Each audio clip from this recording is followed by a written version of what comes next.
জাভাস্ক্রিপ্টের খুব গুরুত্বপূর্ণ কিছু বিষয় নিয়ে আমরা ইতিমধ্যে আলোচনা করেছি, ডাটা, ডাটা টাইপস, এছাড়াও বিভিন্ন ধরনের অপারেটর, তাই না?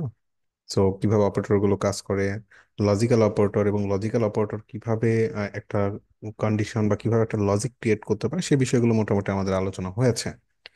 জাভাস্ক্রিপ্টের আরো অন্যতম একটি গুরুত্ব বিষয় যেটি হচ্ছে লুপ। ওকে। সো এই লুপগুলো নিয়ে স্পেশাল আমরা একটু আলোচনা করব। তো লুপ অনেকগুলো রয়েছে, ফর লুপ রয়েছে, হোয়াইল লুপ রয়েছে, ডু হোয়াইল লুপ রয়েছে। তো আজকের ক্লাসে আমরা ফর লুপ নিয়ে আলোচনা করবো এবং ধারাবাহিকভাবে আমাদের সকল ধরনের লুপগুলো নিয়ে আমরা কাজ করবো। এবং হ্যাঁ, লুপগুলো যখন আমাদের শেষ হয়ে যাবে বা লুপসের টপিক যখন শেষ হয়ে যাবে, তখন আমরা কিন্তু মোটামুটি অনেক ভালো মানের কিছু টপিকস নিয়ে বা প্রজেক্ট নিয়ে কিন্তু কাজ করতে পারবো। ইভেন আজকের এই প্রজেক্টেও বা আপনাদের আজকের হচ্ছে এই সেশনে লুপ দিয়ে আমরা মোটামুটি একটা প্রজেক্টও দেখবো। ওকে। আচ্ছা, সো আমরা সরাসরি আমাদের প্র্যাকটিক্যাল সেশনের দিকে আসি, একটু দেখি যে লুপ আসলে কিভাবে কাজ করে। আচ্ছা, তো লুপ অনেকগুলো লুপই রয়েছে। আমি যেটা শুরুতে আপনাদের বলছিলাম, ফর লুপ রয়েছে, হ্যাঁ, তারপর রয়েছে do while loop, while loop রয়েছে। সো এই বিষয়গুলো আমরা সবগুলোই দেখবো, অসুবিধা নাই। তো আজকের ক্লাসে ফর লুপটা একটু দেখে আসি যে কিভাবে কাজ করে। আচ্ছা, তো ফর লুপ ডিক্লেয়ার করার জন্য প্রথমত ঠিক এইভাবে ফর নিতে হয়, এবং ফরের মধ্যে আমরা আমাদের যে স্টেটমেন্টগুলো লিখবো তার জন্য আমাদেরকে কি করতে হয়, সেকেন্ড ব্র্যাকেট, হ্যাঁ, যেটা নিতে হয় আর কি। এবং এই ফর লুপের মধ্যে স্পেশালি আপনার যে কন্ডিশন, ইনিশিয়ালাইজেশন, এই বিষয়গুলো আমাদেরকে লিখতে হয়। আচ্ছা, তো ফর লুপের মধ্যে আমরা তিনটা বিষয় ডিক্লেয়ার করব। প্রথমত একটা ভেরিয়েবল ডিক্লেয়ার করতে হবে, এবং যেটাকে আমরা বলে থাকি ইনিশিয়ালাইজেশন। আচ্ছা, ইনিশিয়ালাইজেশন জিনিসটা কি একটু সিম্পলি বলি, যেখান থেকে আসলে আপনার প্রোগ্রামটা শুরু হবে। ওকে। ইনিশিয়াল করবেন মানে আপনি চালু করে দিবেন প্রোগ্রামটাকে বা লুপটাকে। আচ্ছা, লুপের মূল কাজ কিন্তু ঘোরা, যেটা বারবার ঘুরবে আর কি, রিপিটেডলি যেটা কাজ করবে। আচ্ছা, সো ইনিশিয়াল করলাম ধরুন আমি ওয়ান থেকে। ওয়ান হচ্ছে আমার স্টার্টিং পয়েন্ট। দেন যেটা দিতে হয় সেটা হচ্ছে কন্ডিশন। সেকেন্ড যে ব্যাপারটা, সেটি হচ্ছে মূলত কন্ডিশন। সো কন্ডিশন দিলাম আমি ফাইভ। তো এখান থেকে যে ব্যাপারটা হচ্ছে কন্ডিশন, আমি দেখেন এখানে লেট বা ভেরিয়েবল ডিক্লেয়ার করছে আই নামে, তাই না? আই নামে একটা ভেরিয়েবল ডিক্লেয়ার করেছে এবং যার মান কত, ওয়ান। আচ্ছা, এটা হচ্ছে আমার ইনিশিয়ালাইজেশন। দ্বিতীয় যে ব্যাপারটা দেখছেন, I is lower than, less than or equal five, মানে আয়ের মান হবে পাঁচের চাইতে ছোট, অথবা কি হবে, সমান হবে। ওকে। আচ্ছা, বা আমরা জাস্ট কি দিতে পারি, ভাও দিতে পারি, অসুবিধা নাই। তো আয়ের মান হবে কত, পাঁচের চাইতে ছোট। এবং তিন নাম্বার যে বিষয়টা দিতে হয়, এই আয়ের মান এক এক করে বাড়বে। আই প্লাস প্লাস, এটাকে বলা হয় ইনক্রিমেন্ট অপারেটর। কি বলা হয়, ইনক্রিমেন্ট অপারেটর। ওকে। তো ইনক্রিমেন্ট অপারেটরের মূল কাজ হচ্ছে এই যে, যেমন এখানে আই, আই কি করবে দেখেন, আমি এখানে একটু কমেন্ট করে লিখে আসি। ধরুন আয়ের মান হচ্ছে ওয়ান। হুম। এবং আই প্লাস প্লাস যদি আপনি করেন তাহলে যেটা হবে আই প্লাস ওয়ান, মানে পরবর্তীতে আয়ের মান হবে দুই। এভাবে বাড়তে থাকবে সব সময়। ওকে। তো এই কাজটা এখানে কি করা হচ্ছে, শর্টকাট বলা হচ্ছে আই প্লাস প্লাস, মানে আই একের মান একবার মানে এক এক করে বাড়াতে থাকবে। তো এই হলো বিষয়। তো টোটাল প্রোগ্রামটাকে আমি আবারও লিখি, দেখেন, ফর ফার্স্ট ব্র্যাকেট দেন, এখানে আমরা আমাদের প্রোগ্রামটাকে লিখবো। আচ্ছা, প্রোগ্রামে আমরা সিম্পল একটা মেসেজ দিলাম যে কনসোল লগ হ্যালো ওয়ার্ল্ড। এবং এখানে আমরা কি করব, আমাদের যেই প্রোগ্রাম বা আমাদের যেই কন্ডিশন, ইনিশিয়ালাইজেশন, এগুলো লিখবো। আচ্ছা, লেট নিলাম আই, যার মান হচ্ছে ওয়ান দিলাম। অবশ্যই এখানে ক্লোজ করতে হবে। এবং আয়ের মান কি হবে, ছোট হবে পাঁচের চাইতে, শেষ। এবং আই কি হবে, আই এক এক করে বাড়তে থাকবে।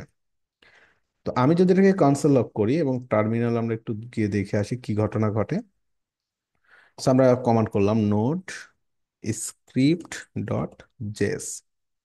দেখেন এখানে কি শো করছে, hello world, hello world, hello world এবং হ্যালো ওয়ার্ল্ড কয়বার শো করছে, চারবার শো করছে। কেন চারবার শো করছে দেখেন, এখানে আবার বোঝাই। প্রথমত আমি আয়ের মান নিয়েছি এক, ওয়ান।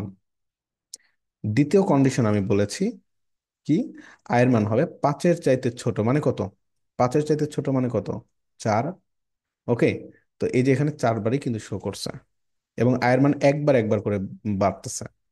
এই বিষয়টা আপনার আর একটু ক্লিয়ার করে দিই। হ্যালো ওয়ার্ল্ড এটাকে আমরা চাইলে পাশের নাম্বারটা শো করি, তাহলে বুঝতে পারবেন। তো এখানে আমরা জাস্ট আয়ের মানটা বসাই দেব। তো সিনট্যাক্স লিটারাল টেমপ্লেটের যেই সাইনটা, আমরা তো এটা সম্পর্কে দেখেছি এবং এটা নিয়ে কিন্তু একটা ভিডিও বানিয়েছিলাম। ওকে, তো এখানে আমরা জাস্ট সিম্পলি চাচ্ছি কি করব, আই যে ভেরিয়েবল, ভেরিয়েবলটাকে বসাই দিব। হুম, একটা স্পেস দিয়ে দিলাম। তাহলে কি হবে, এখানে আয়ের মান যখন পরিবর্তন হবে 1 2 3 4 করে যতবার আপনার পরিবর্তন হবে এখানে দেখাবে আর কি, আমাদের দেখতে সুবিধা হবে। আচ্ছা, নোট স্ক্রিপ্ট ডট জেএস খেয়াল করে দেখেন, প্রথমত আয়ের মান ছিল 1। হুম, 1। সো হ্যালো ওয়ার্ল্ড সে প্রিন্ট করছে। প্রিন্ট করার পরে সে কি করছে, এইটা প্রোগ্রামটা ঘুরে আবারও আয়ের কাছে গেছে। ঠিক আছে, বা এখানে ইনিশিয়ালাইজেশনের কাছে আসছে। আসার পরে সে হচ্ছে এখানে আবারও 1 বাড়াইছে এবং কন্ডিশন চেক করছে। ফাইনাল সে আবারও প্রিন্ট করছে। যতক্ষণ পর্যন্ত এই কন্ডিশন ফলস না হচ্ছে, যতক্ষণ পর্যন্ত কন্ডিশনটা ট্রু আছে, ততক্ষণ সে কি করবে, সে এই লুপটাকে চালাতে থাকবে। আপনি যদি এখানে 5-এর জায়গায় 10 দিয়ে দিতেন, তাহলে সে কি করতো, সে কিন্তু, নোট আমরা দেখি স্ক্রিপ্ট ডট জেএস, দেখেন 1 থেকে সে 9 পর্যন্ত প্রিন্ট করছে। আপনি যদি এখানে ইকুয়াল সাইন দিয়ে দিতেন তাহলে কি হবে, এখন কিন্তু কন্ডিশনটা আমি এভাবে বলেছি যে আয়ের মান 10-এর চাইতে ছোট হবে অথবা সমান হবে, মানে 10 হলেও সে আসবে। আচ্ছা, নোট স্ক্রিপ্ট ডট জেএস, দেখেন সে এখন 10 পর্যন্ত কিন্তু প্রিন্ট করতেছে, তাই না?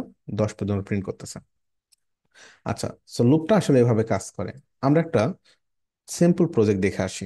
হুম, ছোট একটা প্রজেক্ট দেখবো। সো প্রজেক্টটা দেখলে আশা করি আপনি ব্যাপারটা আরো সহজে ক্লিয়ার হয়ে যাবেন। ওকে, আচ্ছা, ওকে, সো বাই দ্য ওয়ে, প্রথমত এখানে আমরা একটা কি নিতে পারি, ফর নিয়ে লুপ একটা চালু করলাম। ধরুন লুপটা কি দেওয়া যায়।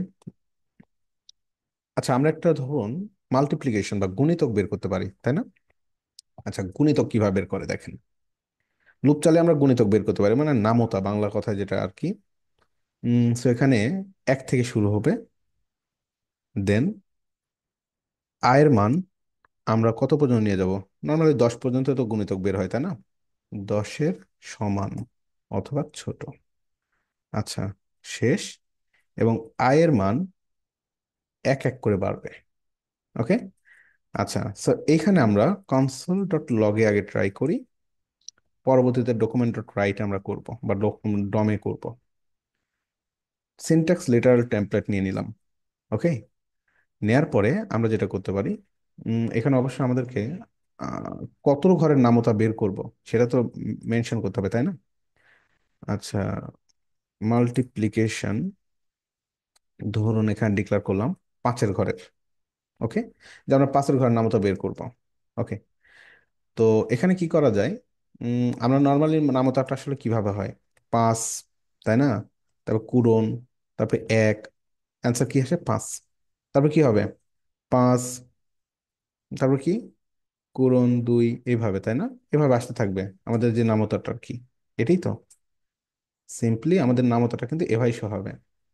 তো একটা জিনিস খেয়াল করেন, এই জায়গায় আমাকে কিন্তু বাড়াতে হবে কি, খেয়াল করে দেখেন তো। আমাদেরকে কিন্তু বাড়াতে হচ্ছে জাস্ট এই এই এটা আর কি, তাই না? 1 বাড়বে, তারপর 2 হবে, তারপর 3 হবে, তারপর 4 হবে, 5 হবে, 6 হবে। বাট কত ঘরের নাম তো 5-এর, এটা কিন্তু ফিক্স থাকবে। তো মাল্টিপ্লিকেশন এই যে 5। আচ্ছা, তো আমরা এখানে টেমপ্লেটটা একটা বানায় ফেলি, নিচের দিকে এভাবে লিখি, সমস্যা নাই। বা আপনি চাইলে এভাবেও লিখতে পারেন, সমস্যা নেই। আচ্ছা, তো প্রথমত আমার শো করবে এইটা। তো কি লিখবো, মাল্টিপ্লিকেশন। আচ্ছা, কপি করে নিই। অবশ্যই কনসোল লগের মধ্যে আমরা যখন কোনো কিছু লিখবো জাস্ট এভাবে দিতে হবে। আচ্ছা, ওকে, সো এই যে, আচ্ছা সিম্পলি যদি এতটুকু লিখি কি দেখাতে পারে, হুম, দেখবেন। আমরা একটু দেখে আসি, আমরা এখনো প্রজেক্ট খুললি না, জাস্ট দেখবেন 10 বার কি শো করবে, স্ক্রিপ্ট ডট জেস, সরি, আমাদের কোথাও ভুল করেছি, রাইট? অবশ্যই একটা মিস্টেক আছে আমাদের।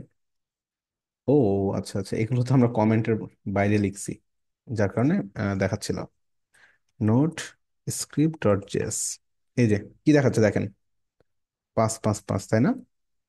10 বার 5 প্রিন্ট করছে, তাই না? জাস্ট এখানে কি দিতে হবে এখন তাহলে? স্টার দিতে হবে বা গুণ দিতে হবে। সো যদি গুণ দিই তাহলে কি দেখাবে? ক্লিয়ার করে আসি। Oh sorry, node script dot JS কি দেখাচ্ছে? এই যে 5 পূরণ, তাই না? তারপর কি দিতে হবে? তারপর আমরা দিব $সাইন, সেকেন্ড ব্র্যাকেট। এখানে জাস্ট কিন্তু আমার আয়ের মানটা আমাদেরকে বাড়াইতে হবে, তাই না? এখানে অবশ্যই আমরা আয়ের মানটা বাড়াবো আর কি, এক এক করে বাড়বে, যেটা কিন্তু লুপ থেকে আসতেছে। দেখেন এই যে লুপে আয়ের মান কিন্তু আমাদের কমতেছে বাড়তেছে, এটাই না? আচ্ছা, so আয়ের মান এখানে প্রিন্ট হবে, 1 থেকে শুরু হবে এবং 10 পর্যন্ত যাবে প্রতিটা, প্রতিবার আর কি। সো এখন যদি আমরা লিখি তাহলে কি আসবে? আমাদের কিন্তু এখনো কমপ্লিট না। নোট, সরি বারবার কোথায় যাচ্ছে, স্ক্রিপ্ট ডট জেএস, এই যে, এই যে 5 গুণ 1 ইকুয়াল দিয়েছি, তাই না? আচ্ছা, এখানে আমাদের জাস্ট রেজাল্টটা গুণ করে দিলেই হয়ে গেল, ক্যালকুলেশনের ব্যাপার। তো কি করবো এখানে? এই মাল্টিপ্লিকেশনের সাথে আয়ের মানটা গুণ করে দিবেন, দিয়ে রেজাল্ট এখানে দিয়ে দিবেন। সো $সাইন, কি করবো আমরা? মাল্টিপ্লিকেশন, এটা হচ্ছে অ্যারিথমেটিক অপারেটর, স্টার, তার সাথে আয়ের মানটা গুণ, তাই না? তো তাহলে কিন্তু আমাদের ফাইনালি যেই কাজ, কাজটা কিন্তু আমাদের শেষ, নাকি? দেখেন, ওকে। এখন যদি আমরা আমাদের প্রোগ্রামটাকে রান করি, আচ্ছা, clear terminal, node script dot JS, okay দেখেন কি দেখাচ্ছে? 5 গুণ 1, 5 একে 5, 5 2 গুণে 10, 3 5 15, 4 5 20, 5 5 25। সো সিম্পল একটা লুপ, যেটা দিয়ে আমরা কিন্তু কি করে নিলাম, করে নিতে পারলাম। আচ্ছা, আমরা একটু ডকুমেন্টে গিয়ে এটাকে ডাইনামিক করে ফেলি। ধরুন একজন ইউজার, ইউজার চাচ্ছে কি করবে? ইউজার চাচ্ছে এই জিনিসটাকে ডাইনামিক করে ফেলবে। ওকে, মানে এখানে 5-এর ঘরের সে দেখতে যাচ্ছে, নাকি 6-এর ঘর দেখবে, নাকি 7-এর ঘরের দেখবে, ইউজারের ওপর এটা ডিপেন্ড করবে। এই কাজটা আমি করে দিচ্ছি। সো এখানে মাল্টিপ্লিকেশন আমি ইউজারের কাছ থেকে ইনপুট নিব। ওকে, তো ইনপুট নেওয়ার জন্য আমাদেরকে কি করতে হয়? আমরা এটা নিতে পারি, প্রম্পট নিতে পারি, তাই না? একটা প্রম্পট নিতে পারি ব্রাউজার থেকে। এবং প্রম্পটে আমরা এখানে কি করব? Inter A number to get multiplication table. এবং এটা তো কনসোলে না, আমরা চাচ্ছি এটা ডকুমেন্টে দেখব। সো ডকুমেন্ট ডট রাইট, তাই না? ডকুমেন্টে আমরা দেখতে যাচ্ছি। দেখেন এখানে একটা ঘটনা ঘটবে, এই জন্য আমি আপনাদের ব্যাপারটাকে দেখাতে যাচ্ছিলাম। ওকে, সো আমাদের প্রোগ্রামে আমরা যাই, ক্যান্সেল দিলাম আপাতত, ওকে কেটে দিলাম, রিলোড দিলাম। দেখেন নাম্বার চাচ্ছে, inter number to get the multiplication table. কত ঘর নাম তো দেখতে পান, 3-এর ঘরের। ওকে দিলাম। আচ্ছা, সাথে সাথে দেখেন, যদিও আমাদের নিচে নিচে আসা দরকার ছিল, তাই না? আচ্ছা, অসুবিধা নাই, এটা নিচে নিচে আসবে, বাট কাজ কিন্তু করে। নিচে নিচে আনতে পারলে আমাদের জন্য ভালো হতো। So, আমরা কি করতে পারি? একজাক্টলি এখানে আমরা একটা স্টেটমেন্ট ব্রেক দিয়ে দিতে পারি, তাই না? সিম্পলি ব্রেক দিয়ে দিতে পারি। আচ্ছা, ওকে, সো জাস্ট ব্রেক দিলেই হয়ে যাচ্ছে। তো ব্রেকটা কিভাবে দেওয়া যায়? ওকে, আচ্ছা, ব্রেক। আচ্ছা, সো ব্রেক দেওয়া মানে আপনার যেটা হবে, দেখেন আবারও দিতে বলছে, ইন্টার নাম্বার কত ঘর দেখবেন, 7, 7-এর ঘর দেখতে পাচ্ছি। আচ্ছা, এটা কি কাজ করে না ব্রেক? ওকে ওকে, ওয়েট, ডকুমেন্ট ডট রাইট। আচ্ছা, ব্রেক আমরা এখানে না দিয়ে বাইরে যদি দিই, ডকুমেন্ট ডট রাইট, ব্রেক দিই এখানে। আচ্ছা, এখন দেখি 4-এর ঘরের, এই যে, ঠিক আছে না? ওকে, আপনি আবার রিলোড দেন, দেখেন আবার চাইবে 5-এর ঘরের। ওকে, এই যে 5 একে 5, 5 2 গুণে 10। তারপরে কি? এখানে ধরুন আপনি দিতে যাচ্ছেন 10-এর ঘরের। সো যেটা দেখতে চান সেটাই চিহ্ন শো হবে, এটা একটা ডাইনামিক, তাই না? আচ্ছা, সো এই প্রজেক্টটা আপনারা করে ফেলবেন। হ্যাঁ, এবং এই প্রজেক্টে যদি কোনো প্রবলেম হয়, অবশ্যই সেটা কি করবেন? আমাকে জানাবেন। সো সে পর্যন্ত ভালো থাকবেন। আর পরবর্তী ক্লাসে আমরা দেখব হচ্ছে ডু হোয়াইল লুপ। হ্যাঁ, সো ফর লুপের পরে ডু হোয়াইল লুপ দেখব। আচ্ছা, যদি কোনো প্রবলেম থাকে অবশ্যই আমাকে কমেন্ট করে জানাবেন। আর যে কোনো বিষয় নিয়ে যদি অসুবিধা হয় কি করবেন, অবশ্যই কমেন্ট করে জানাতে ভুলবেন না। ওকে, সো সবাই ভালো থাকবেন। আল্লাহ হাফেজ।